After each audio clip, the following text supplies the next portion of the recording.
Hello, this is me in my Tier 8 Premium Atago. It's a Japanese cruiser.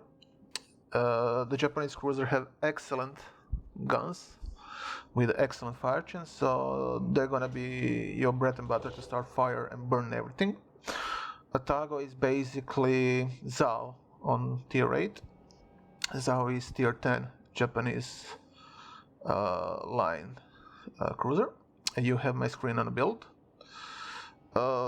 You're gonna need expert marksman because of the turret traverse. They're very slow on Japanese cruisers, and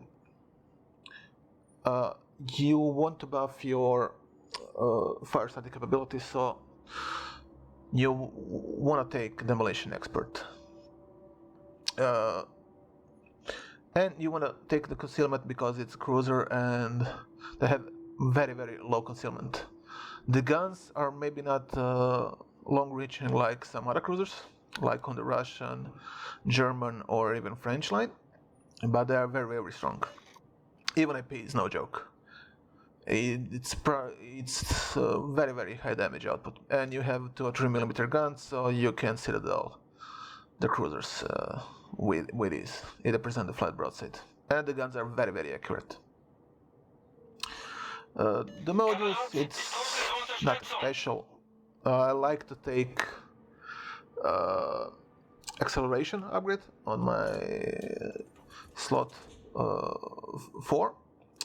It's playstyle, and because you're rather probably gonna get knocked out hard, I did take on my second slot because now they combined engine and rudder. That upgrade, so even if you get knocked out, it's get repaired very faster. And also, I'm not sure if it give you any buffs, but I believe it's only on repair time. So that's my build. Because of my good concealment, I'm just gonna wait here. Maybe my destroyer teammates gonna spot some destroyers, and the guns are good, and my HEs can devastate destroyers because of the damage output I can do. I'm launching some torpedoes. You never know, destroyers like to go to that area from the other side, so maybe I fish something, but probably not. As you see, torpedo angles are extremely well. Usually IG and the cruiser line, they need to present a lot of butt side to be able to launch torpedoes, but not on Atago. The torpedo angles are excellent. You're gonna see later more torpedo action, so you will see torpedoes. And torpedoes really hurt. They're 10 kilometers and they hit like a ton of brick. It's normal IGN torpedo. They hurt a lot. They're probably not the best concealment wise, but they hurt it like a ton of brick. There is the destroyer. I'm gonna send some shells his way. I missed him. Everybody's shooting the destroyers. If it's spotted, everybody should shoot at them. If they lose the destroyer, it's really bad for you, because nobody's gonna do the spotting. Okay, I'm gonna reposition, and you see, because of my not so big reach on the guns, basically my balloon is down to 0, and I'm undetected now. So that can be a blessing and a curse, because in certain situations you wanna have the long range so you can reach to them and hurt them.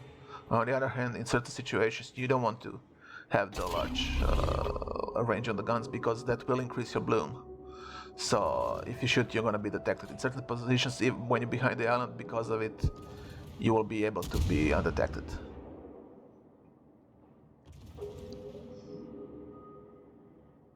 I'm holding my gun. I don't want to shoot here. I'm way in the open. There are too many of them. So only now when I'm detected, I'm gonna start engaging them. Their torpedoes are not gonna hit them there, so I'm holding off. They're more likely just for me to see what they're doing.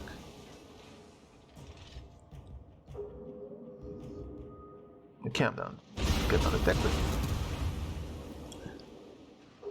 And you're gonna see basically every salvo is a fire with HE. And it can be really, really annoying dealing against IGN cruisers because their fire starting is like 20% if you take Demolition Expert. With flags you can get even on certain ships even over 20%, like on Zao and Atago. They're very, very high fire chance. And as you can see, this is a premium ship and it has heal. And you need to be careful. The armor is good, but because you're such a long ship, you can get easily citadel, so you don't want to sell broadside to anything, because you're such a long ship. I'm using Island, so he doesn't have the clear way for me, maybe.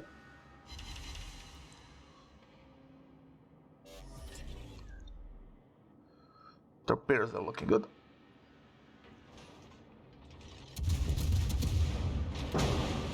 You see, when angled, the battleships will struggle to do damage to you.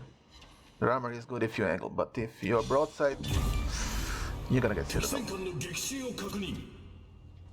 And you see basically 3 torpedoes and that battleship is dead.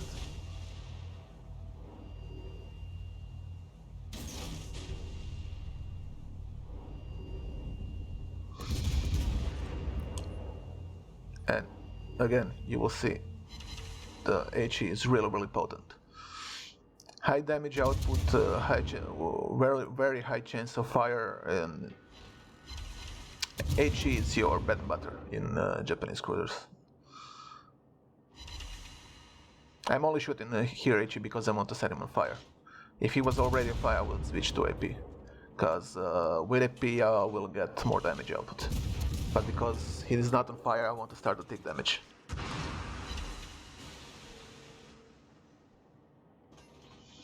Interesting, he doesn't have fire prevention on the battleship. Now, that cruiser is way more dangerous for me than the battleship. I'm angled against the battleship, not afraid of him, and he will probably hit a couple of torpedoes. But that cruiser can get to my citadel, so I need to kill that cruiser very, very quickly. Luckily for me, it's very low on HP, so that works for me. And I have my heal and my HP to kill it with minimal risk for my ship.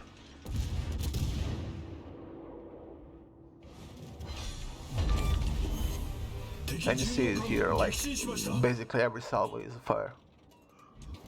That 20% fire chance on the Japanese cruiser are, it's really, really good for the tick damage and get the huge damage output.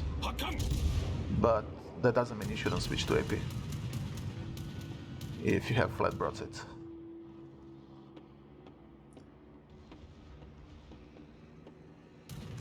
Yeah, I should probably here switch to AP because of the angles.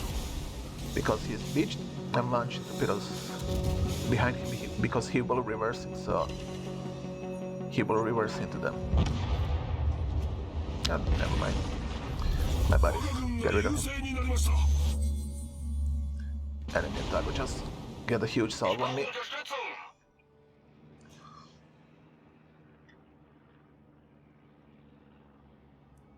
There was a couple of citadels there.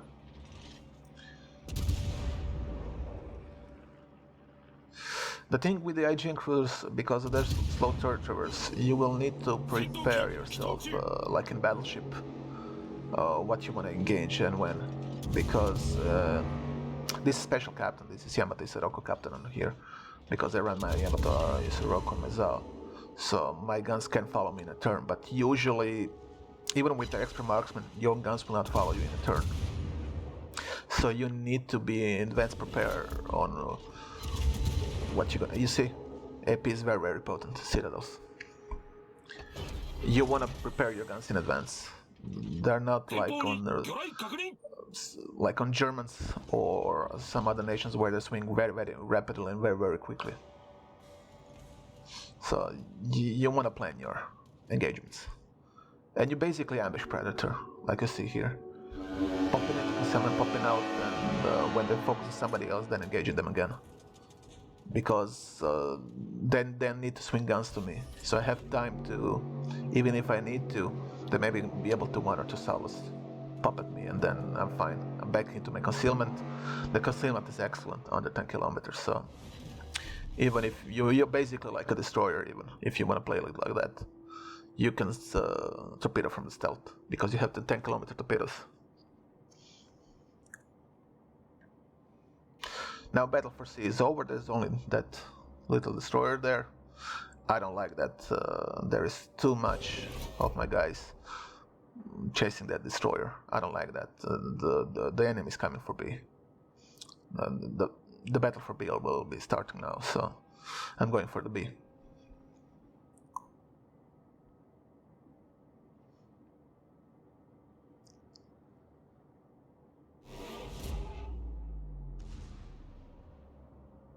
Yeah, in hindsight, I didn't see that in the sea was one of them left, but there's enough firepower here. My team should be able to kill it.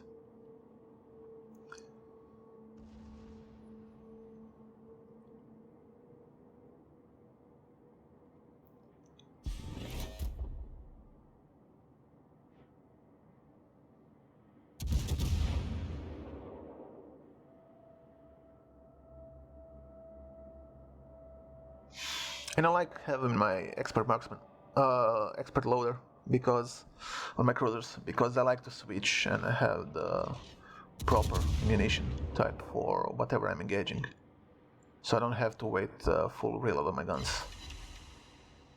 You see, huge solace. That it is basically dead.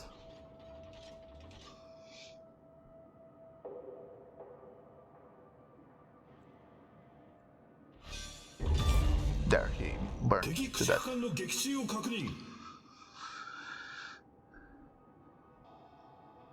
I don't want to be one versus multiple opponents, so I'm using my stealth to disengage and run away through that little gap, launching my torpedoes. He maybe turn, maybe I get him hooked.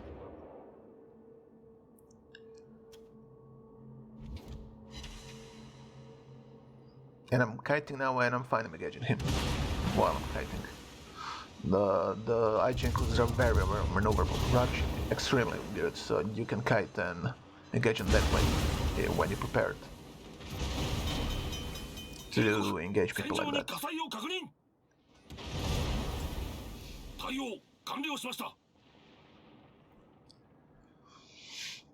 I'm gonna try to get him from the other side. And also my battleship player is coming into B, so we'll get him in the crossfire. He will not be able to angle against both of us. You always want to find those kind of angles where you put the hard decision on the enemy. Should I angle against you or somebody else? Because when you put them in those kind of positions, more than likely that somebody else will be able to score the citadel and then quickly remove them from the map. I don't like to fight the enemies bow win. That's not my playstyle. I like to get on their sides and then surgically remove them from the map. Yeah, that's make easier for my teammates, because that's one less ship to deal with.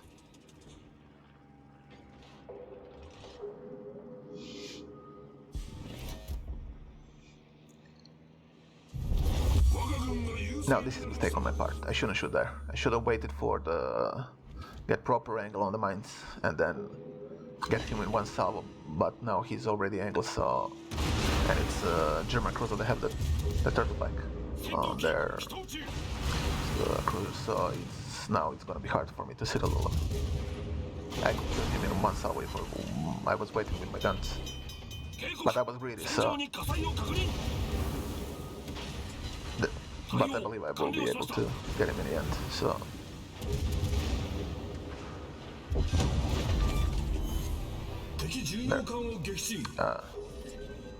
I like to have Hydra on Atago because I'm very aggressive and in certain situations I like to have my Hydra to dodge torpedoes, and anti-air is not so useful for me because it doesn't matter. Atago doesn't have that good anti-air power, so I would rather have Hydra when I need it than anti-air. That's basically useless. now with how the receiver works. And here it is.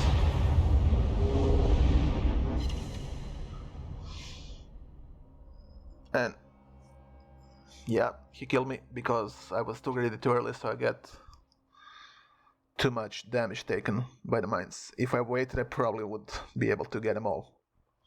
But my body in the battleship should be able to deal with him. Even in 1 or 2 salvos, that cruiser should be dead soon.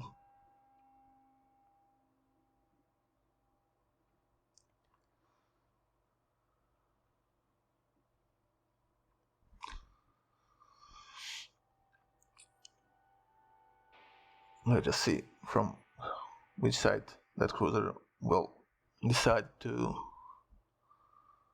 put question to the battleship.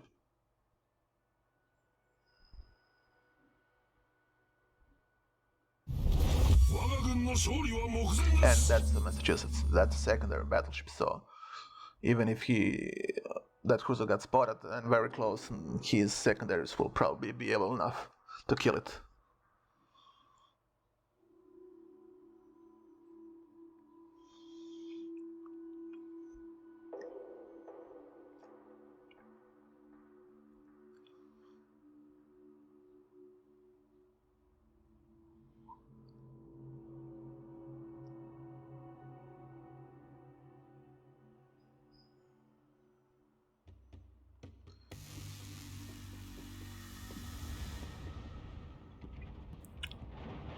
As you see, that cruiser has no chance.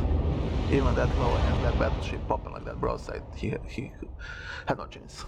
And here, the game is pretty much over. We're gonna win on time or by killing that destroyer, but we'll not waste your time and bore you, so that's it from me for today. Hope you had fun, and catch you on the flip side.